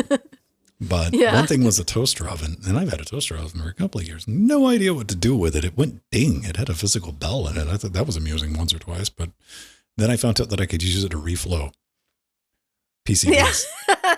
Okay. Yes. So if you were like me and you haven't had a toaster oven laying around. I've tested that, yes. Really good. For that, it's a lot safer than sticking it in the oven. a lot more power efficient. Kind of like a Raspberry Pi that will now allow you to install over the network. And this is great, man. I saw this, just a whole bunch of neat from everyone involved in getting this up and running. Because one of the pains of setting up a new Pi is finding that SD card reader, man. That is like step one. That is in my Adafruit cardboard boxes where I keep it these days so I can find it. Now, there's a beta version for Raspberry Pi bootloader that implements just straight up network installs. Now, this is only going to work for your Pi 4 or your Pi 400. Pop in just an Ether noodle into the port, load the Pi imager. It's going to pop up in memory, and you're off to the races. All you need to do is install the beta bootloader. Not a problem. Now, automating this, I think, would be very, very interesting for people who have to, like schools or labs that have to set up, I don't know, a stack of Pis. Yeah, absolutely. Where you can just... For Beowulf clusters of Pis. Kids don't know what that Makes is. Life a lot easier. Come on. Oh, what? But I think this is just so sweet that you can, now image a Raspberry Pi over a classic network, like you can do with servers and your workstations and just your computers in general. So this is definitely an evolution for the Raspberry Pi that we've needed. A network boot. That is just so brilliant. Yeah. I think Arthurian, who sent this in and dropped it in our show notes, and like, you know what? That's pretty dope. I'm down with this. I look forward to inventing a little bit of extra time somehow, just so I can play it. I don't personally have a use for this, but this is neat enough. Like, I need to see this work once, then I'll be happy. Oh, I will be using it. Yeah, on a Raspberry Pi 400. Absolutely. It's going to be cool. I don't know, man. Do you think it'll void your warranty? No. I would hope not. What would hope not? I'm getting around. Hey, we've run a little bit long this week, but we had a lot to talk about. And we had to talk about the Steam Deck a little bit. Don't worry, it's not going to become a gaming show, but hey, it's cool hardware to play. We needed to give it a mention. So let's cue that music that I was taking so long to find earlier. Oh, okay. Well, Ben cues the music. What? Thank you again, Arthurian, for posting in our show notes and giving us some show news ideas. It's awesome. We love you. I don't know. I wanted some show news, not ideas. Show news, not ideas. Thank you to our executive producers, Aldius Barbrandt, Scott M., and Foxdog. That goes by too quick. I can't read them all. And to Darkwing and Abstraction and our Sea Monsters. Can I Jack pause B. these? Renaud. I bet I could pause these. Watch. You might be able to. Oh, I can. I just found. I got it there. Death Notes. You know what? I can also put them in fast forward. Yeah. Nova K. Basil. Good luck. See, I can't read all that. Our chairlings. We have an awesome group of people. We have a motley crew. A beautiful. And we got Mir out there too, and he's motley as well. Yeah, I mean, aww. If you're being polite. I love Mir PPC. All right, everyone. We'll see you next week. Okay.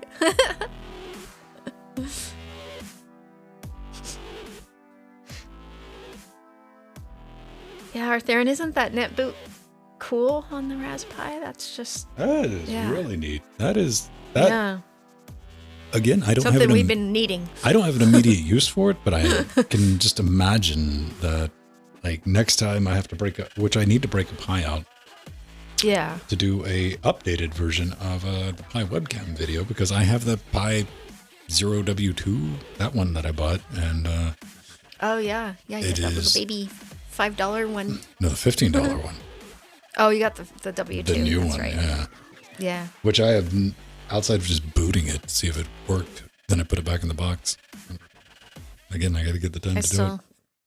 I still have the original ones, the $5 ones. I've got about 10 of them. Yeah, I got the original Pi 0W. I bought that to do the original cam video. All right, so let's move this to net booting Pis. Yeah. Awesome. It is, Daisy. I'm curious to see what people are going to do with the ability, like that functionality of net booting. Because just being able Yeah. to. If they can stripe it, like, doing it on, 20, 30 pies at the same time kind of thing. You could do that, or maybe come up with some type of like thin client situation. I don't know. Oh, yeah, absolutely. I mean, the making it network aware without having to load an OS is like, there's a lot of possibilities there. You can easily buy an 8 gig mirror. You just have to buy a $200 buy kit on Amazon. Yeah. I don't know how. I was happy. I got mine right when they came out. So I have my 8 gig Pi. And then I bought the 8 gig first and then the Raspberry Pi 400.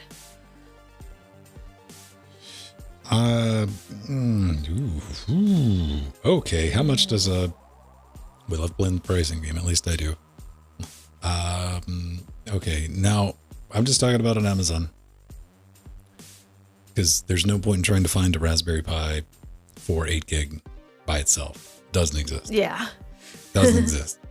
It's out of stock. Yeah, I haven't looked recently.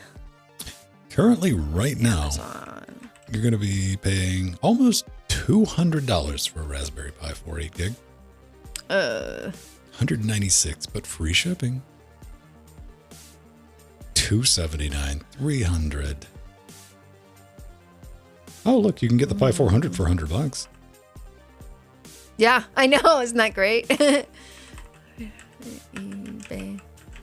Pi 4. Those are still in stock. That's a 4 gig. Yeah, no one wants to. All right. Yeah, you just gotta get a kit these days. I don't know. I think I paid like $70. Yeah. There are some right now on eBay for $140, just for the the Pi 4 Model B. 8 gig. Oh my gosh, yeah, 8 gig. Let me double check this. It looks like, let's see. Oh, they're out of 8 gigs. Okay. So that was for the 4 gig one. My goodness. So what is that, Daisy? It'd be 58 quid if they had some, which they don't. According to the triangle. The triangle commands me. Okay. Here is someone selling one for $160 with the power supply, the 8 gig. That's strange. Yeah. Look at the DAT. You think I'm Scottish? The date.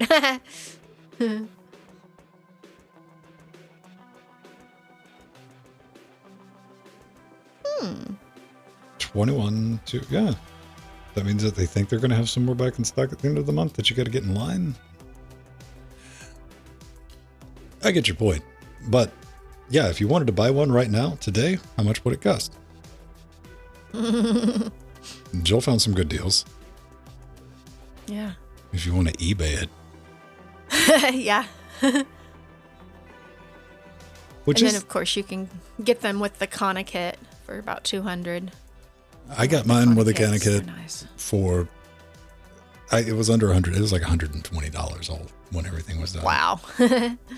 I mean, Yeah.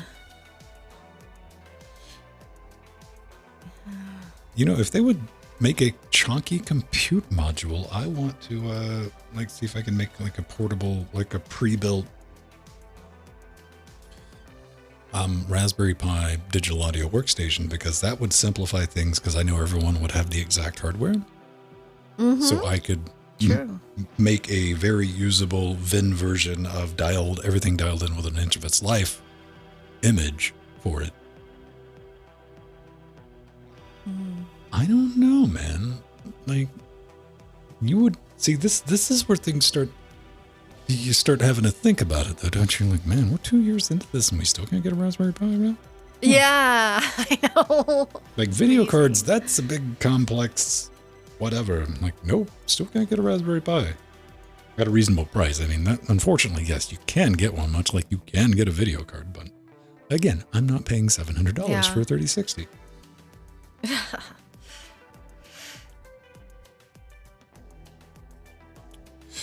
It's going to be a while.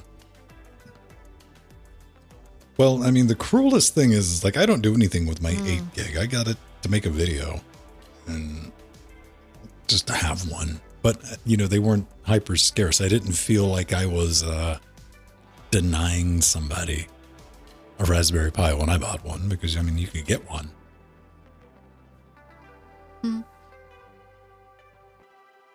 It'll be interesting to see. Let's see, 4:36. Oh, absolutely. We'll do about another 10 minutes. We'll hang out. And if you got some questions or anything like that going on, I need to go grab a little something to drink. Let's see. Yeah. Theron. Oh, yeah. So you were lucky to snatch a 4 gig. Yeah, absolutely. Last year. Yeah. I got my 4 gig one at Micro Center. Micro Center seems to get them regularly in stock at a reasonable price. That's I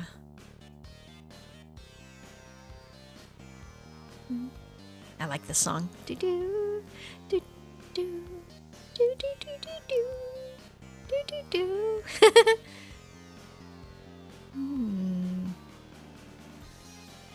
So, Arthur, what are you going to use your 4 gig Pi for? Or have you started using it, or just using it to test distros or play around with, or for a project? Best Buy and Kit. Yeah, the ones here either. I go in there regularly, and they've always seemed to have them. But sometimes they'll only have the 2 gig or 4 gig ones intermittently, the 4 gig intermittently. But Micro Center has always had stuff in stock. That's why whenever I go there, I just buy pies when I go there. Oh yes, peppermint. Yeah, that was really cool that they switched from Ubuntu to Debian. Yeah, that was cool. System T. Do you run peppermint? That's a really good distro. Oh, Arthur, and you were testing CentOS 8 on it. Git server. Oh, that's a great use of a Pi. Absolutely. Gitia.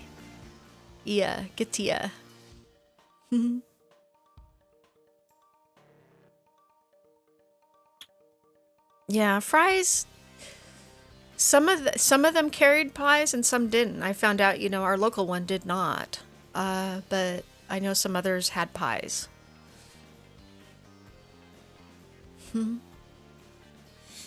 What do you mean almost choked?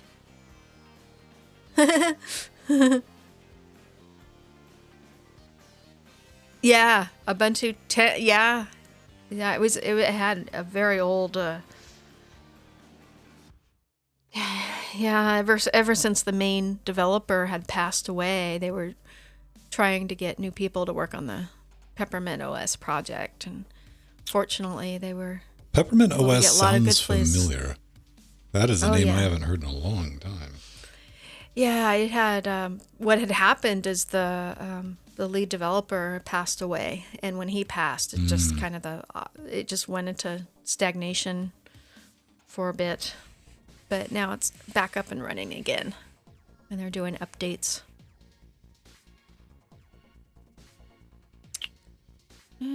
Yeah, clean setup, really clean. I know one of our Linux chicks, she actually used them in her office at her cat rescue business that she worked for, and they loved it.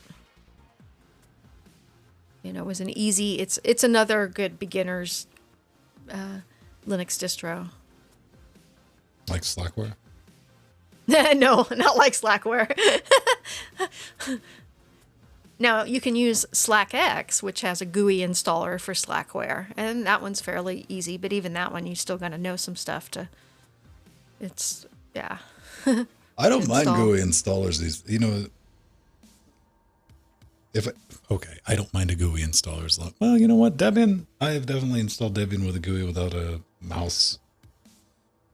Yeah, I'm used to, it was so weird because the Debian 10 was the first time I tried their GUI, and it just didn't feel right. Like, I mean, that's fine. I've been using GUI installers, Incurses, and I mean, Red Hat's had a GUI installer since like 98, 99. Yeah, Ncurses, yeah. It used to be fun if you were installing Rawhide way back in the day, like late 90s, because it would just have little text boxes about like behind the scenes fun facts, you know, when Red Hat was a crazier place to work at. Abydos, yeah, let me know if you find one. I had to make mine. That is a common question I get on YouTube videos. Where can I buy the Linus Torvalds poster? Like, oh, yeah, yeah. I had to buy it in a Ben copy made of that. Inkscape. Vectorize it and send it to a print shop.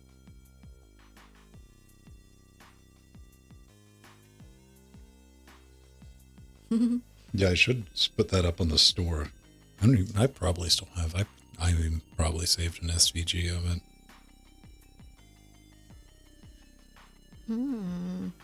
Regolith? I don't know. Like my days up. See, I don't even install Linux anymore. I image things. Everything in here is just. I just drop an image and just blow it away. Put a fresh image back on it. Ben, have you thought about putting that poster on Teespring as part of our merch? It'd probably sell really well, and I don't know if, you know. Jill zoned out like 30 seconds ago. Well, I did. I'm pretty tired.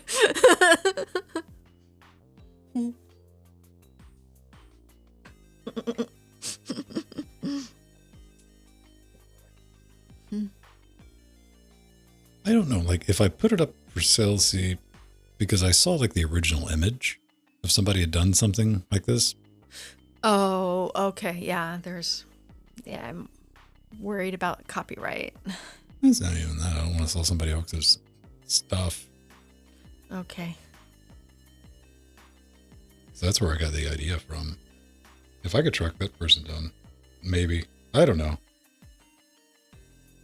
I just did it because I thought it looked neat. I was like, you know what? I want one of these. It's perfect for the Venn wall. And like a lot of things in my life, if I can't find it, I'm just going to make it. It doesn't exist. Make it. It's a very important thing. You know, you can sit around and complain, or you be the change. There you go. There's your motivation from Old Man Vin. Be the change. I still remember having that conversation with myself when I started Linux Gamecast. I'm like, really? I got to do this? Uh-oh. It's not going to be good. And it wasn't for a long time.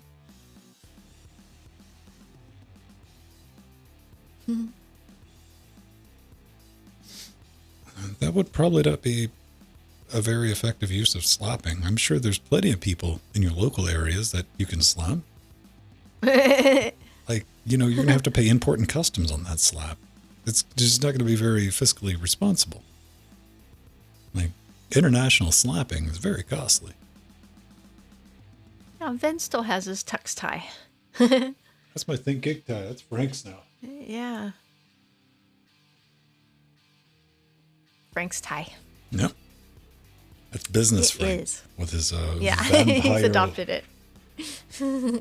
Vampire llama sweater. Yeah, I like that one.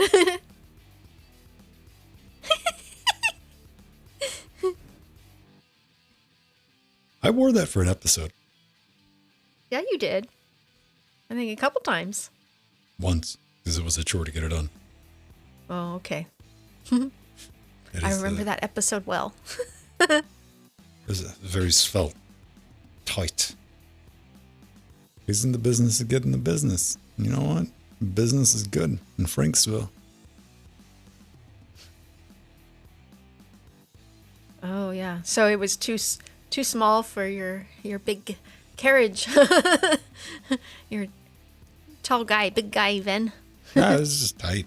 I don't like wearing like my tailored shirts are tight, but like sweaters, I don't like super tight sweaters or anything that's going to hinder mobility, especially anything that if I like do that, I can rip the back out of.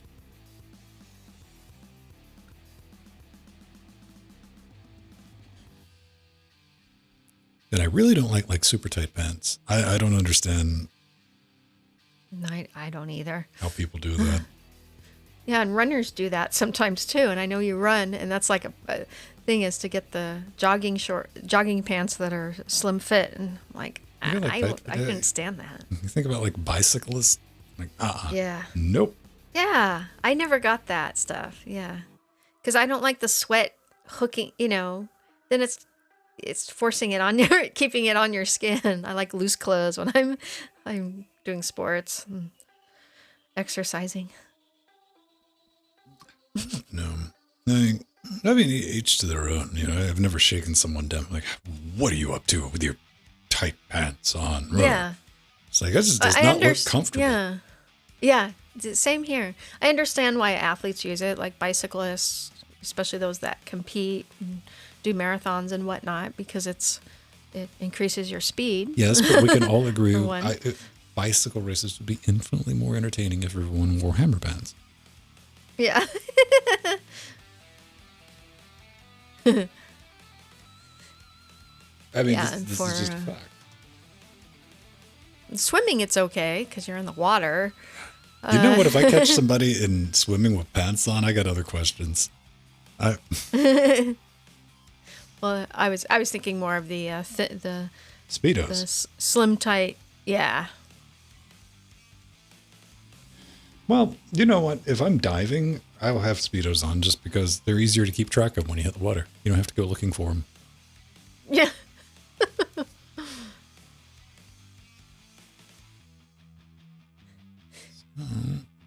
Let's see.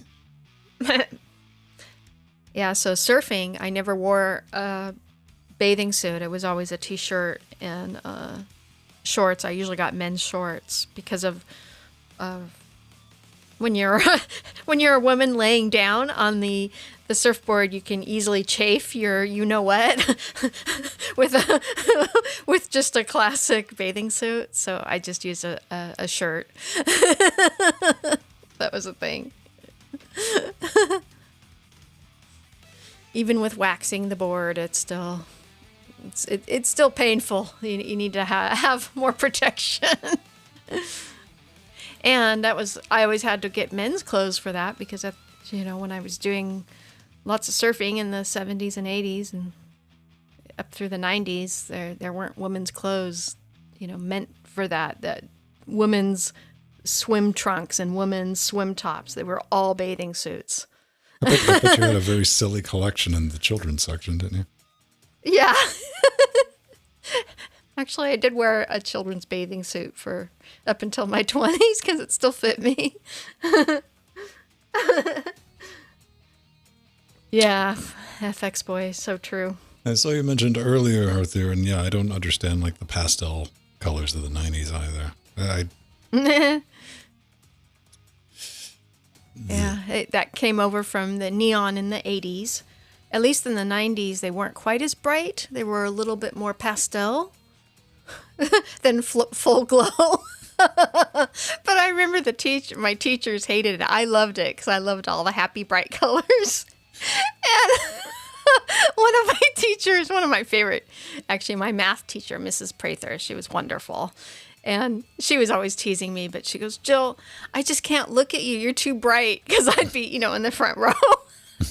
I'm like, but she goes, I don't mean that. I love you. It's just I can't stand that bright. And I go, okay, Miss Prather, next time I won't, but wear something so bright. And I think we got the plenty next of time, pastel stuff. Yeah, yeah, you do. Hypercolor yeah, shirts? global hypercolor. Oh, the color change ones? It culturally, yeah, the late 80s, early 90s, that was a weird one. No emo Jill.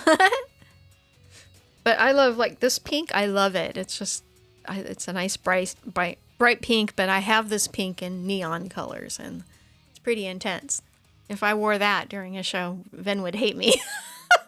and the camera would go vibrating. So. No, I mean, easy enough to have you on. Yeah.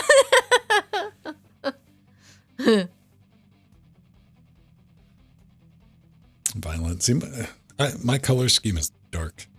I'm not a fan of like shouty colors. I don't want to be, I don't want to put any emphasis on like visually identifying me in a group. Like, no, I don't want to stand out. I do have a color scheme. Dark. Dark, yes. You know what? Dark clothes, blood doesn't show up on them as much. Well, there is that. And yes, pink. I've thought about making my hair pink because I've never colored my hair before, and it would be interesting. A lot of people told me on the podcast I should do pink hair. You know what? I'm not against it. Go ahead and go for it. Yeah. It's just so much maintenance. No, you just do it once and let it grow out. That's true. I mean, I don't think anybody's going to hold you to it. Like, just can't believe you didn't maintain it. Like it's man. See, the 80s gave us things like this, everyone. This is what Batman Gotham Pizza. The Bruce Wayne, the Joker. Jokeroni. Little Caesar's Pizza. Pan. That is, I hate Little Caesar's Pizza. Ugh. I mean, okay. It's cheap for a reason. I've actually had a couple good pieces of well, I don't think Caesars, anybody has ever showed up for Little Caesars for the cuisine. They're like, hey, look, I can get a pizza they just for go like there 'cause $5. it's cheap. Yeah, right? Yeah. I like Costco pizza better than Little Caesars. So I posted this earlier on Twitter. I'll go ahead and pop this up real quick. See if everyone saw this. This is a force feedback chair. Oh, okay. Let me see. Did I see you post that? No, I didn't see this Twitter. Yeah, the guy kind of built it. He put some like pneumatic rods in the back, so when he wrecks, boom. Ooh. Now, I said on the Twitter post, wait for it. And there's a 4:3 monitor. Okay. No, that's not 4:3. It's very close. Yeah. Now, this is where it gets interesting, because you know what? Racing games, that's kind of boring. Let's play some Skyrim or some Witcher to get that real, authentic, horse experience.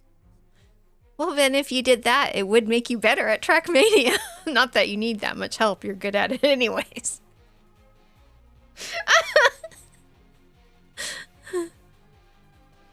I want the horse desk. That's hilarious.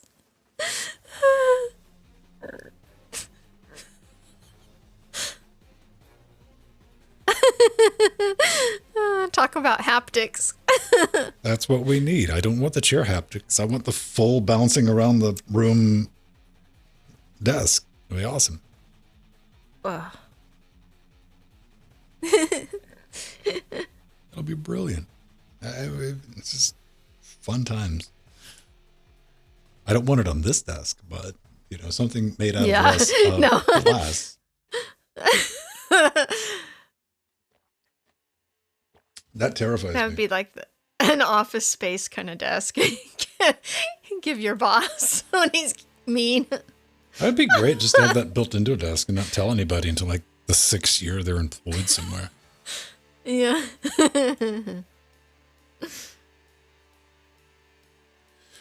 The horse is quantum, man. Your atoms. All right. It's 4:55. Do you know where your podcast is? Mine still needs to be made. Let me check this real quick. I don't think we got any beeps or oops throughout that, did we? Nope. Nope. Why do I have a punch? Oh. I have a punch range in the timeline because I went, there's the punch range, and I never took it back on. This is how I learn stuff. I break it. This is the best way to learn software, kids. randomly click things until you break it and work your way back. All right, so all that came across good. All right. Well, you got any final words for everyone, Joe? Some words of wisdom for their Wednesday's words of wisdom. Well, have a good evening, good afternoon, wherever you are, and keep on Linuxing. Have a good night and have fun. Oh, go play on Trackmania. I might tonight or tomorrow. Yeah. Practice. We got those fresh maps. Yeah, we need to get Arthurian in there on Trackmania. Oh, no. See, it's too popular for some people already. They're like, too many people playing it. Oh, yeah. See, I was sharing, we have a Trackmania thing set up. This is where WinPress was. Got himself stuck on top of a checkpoint. Upside down. He's got an Ubuntu card now. So. Yeah, that's right. It's pretty fun. All right. Oh, he needs to cheat better. Aw. We need better cheaters. Oh, I don't know, man. See, this is like the dangers. This is why I was promoting Trackmania so heavily. Nice, Arthurian. When we first started with the, let's get good and let's start with the basic maps because it's slowly ramping up. Slowly ramping up. So we're going to end up being very competent Trackmania players. So yeah, the longer you wait, the more entertaining it will be for everyone else. You just see Jill zoom, lapping you. Yeah. It has been nice not being at the bottom of the pack all the time. Right? And I know those feels. I was playing on a track last night for that entire 5 minutes. My goal, Jill, was to finish the map, and I didn't even finish the map. I tried for 5 minutes straight. Hard as I could. I didn't have my normal excuses. Wow. I wasn't playing in a 1080p window while running all this and trying to, switch cameras. And nope, full screen, focused, Let's see. I couldn't get around that map. Which one was it, Vin? I know you got around the one with lots of loops. These are maps that would make you go running out of the house screaming. Crazy. Yeah. You're like, no, get that away from me. And rightfully so, because I play on that SM crazy. The reason I started the show, not the show, but the Trackmania thing that we do now, was because of the one populated server, because Trackmania is kind of boring if you're playing by yourself.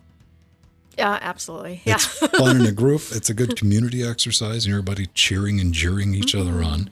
But the one populated server, we're just the people who've been playing since 2013, and that's all they do. And so even the easy maps, you can struggle just to get to the end, much less having any type of placement. So yeah, I know those feels of being defeated. I don't want anyone to think that I'm walking around with any type of ego whatsoever. So yeah. All right, everyone. It's been fun. It's been real. And Jordan will be back tomorrow with yay. Cyberpunk. Yeah. He's getting pretty far in that. He's got swords and stuff at this point. And Friday, which I'll try to remember to create the event tonight in Discord as Trackmania Points. We get a bunch of fun stuff. Aw. I will miss you on Friday. Oh. I'll be there next week. Your loss, man. Your loss. Oh, I know. I'm going to get, but I'm going to play with those tracks. Those are awesome tracks. Yeah.